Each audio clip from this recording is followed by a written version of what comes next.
on the Throttle is brought to you by Sport Bike Wrench. Performance parts, professional advice.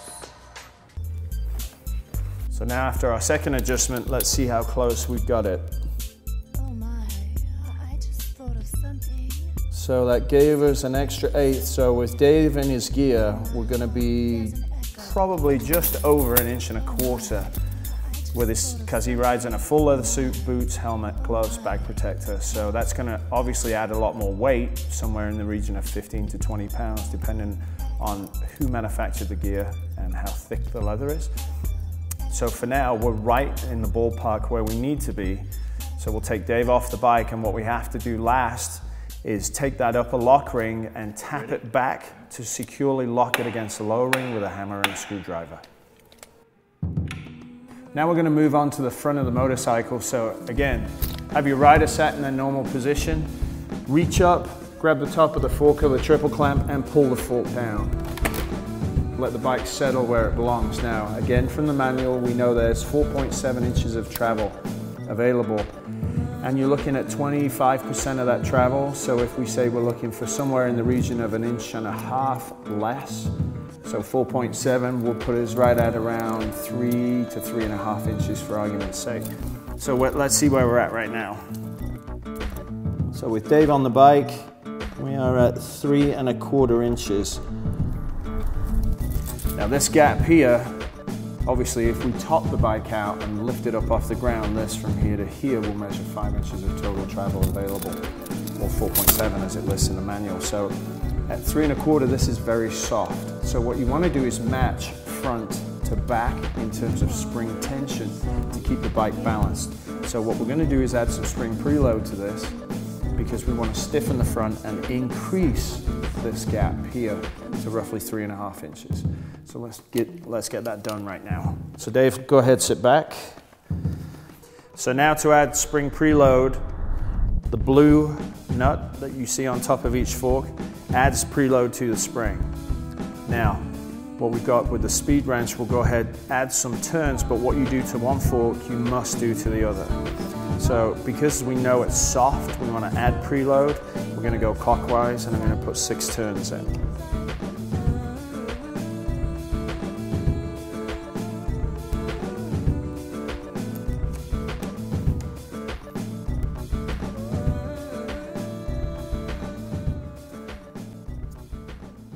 Now we've added the preload, Dave, go ahead, grab the bars for me. Same thing as we did before, pull down, let the bike settle.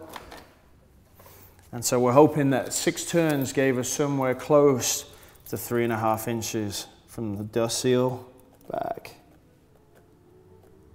And that's actually dead on. So now we've got the spring tension roughly equal front to back. We're looking at probably 1.25 inches in the back and somewhere in 1.5 inches in the front. So that gets the chassis balanced to the individual's weight. So now let's move on, as we've set the spring tension, to go ahead and work on the hydraulics of the bike.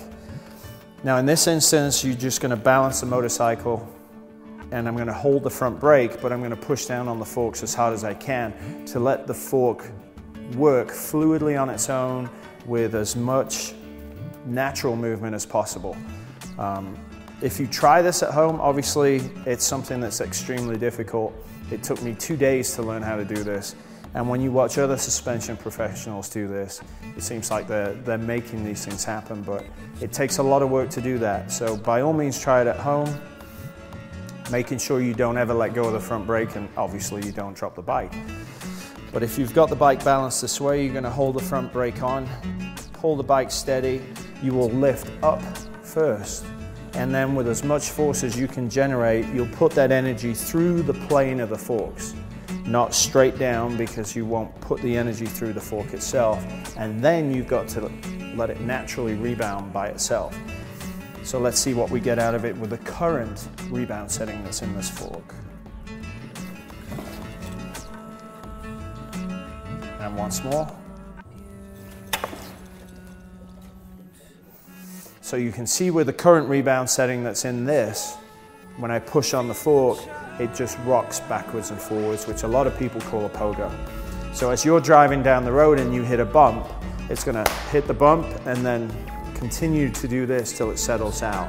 Well, no road is perfect and they're all full of bumps. So the entire time you are riding the bike, the thing's doing this. So we have the option to control that on top of the forks with rebound adjustment.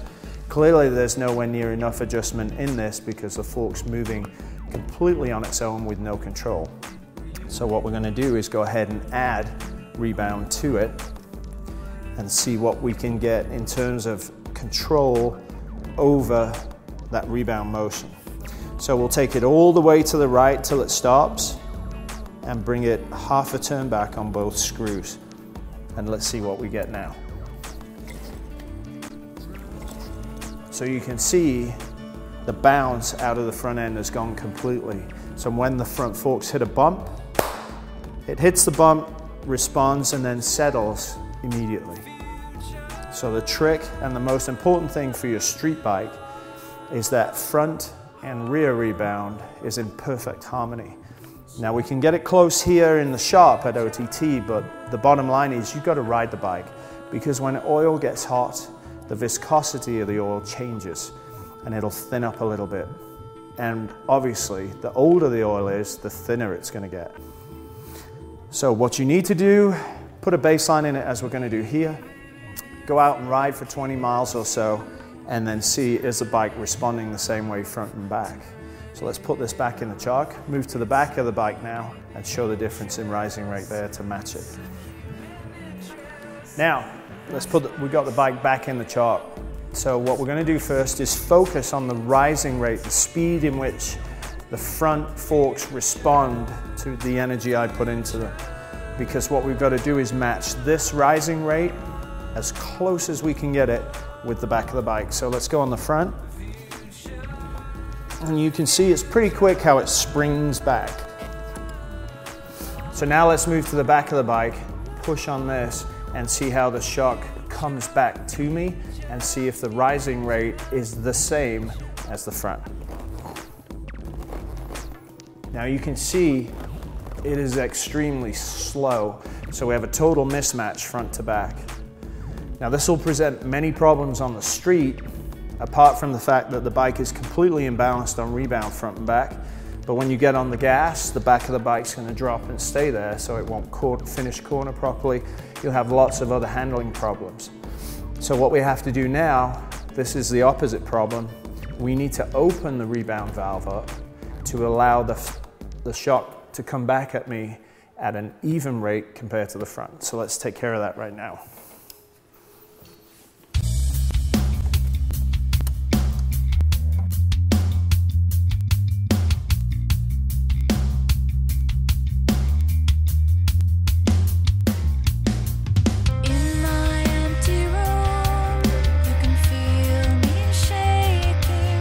Now we've made the change to the rebound. What we had to do in this case, because it was slow, was open the rebound to let the oil flow more, as opposed to the front, which was shut it down because it was rebounding too fast. So let's see how the rising rate has changed, because we obviously again need it to match the front.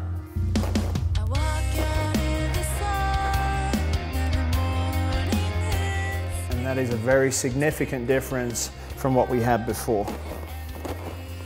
So the whole goal here now is to have the bike bounce together this way. So let's go ahead, pull it back off the stand.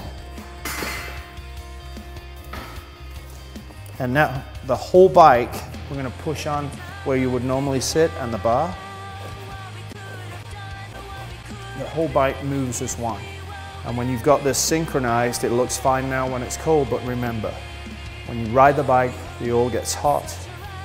The viscosity and the rate of flow changes, so you really need to stay on top of your rebound damping. Now, if you're running street tires, there's going to be a distinctive wear pattern on the tread that you can use to see where you are on your settings. So make sure you go to the website and check that out, because that will give you a clue of which direction to go to change your rebound settings to get the bike working perfectly. So now let's move on to compression. You can see here inside the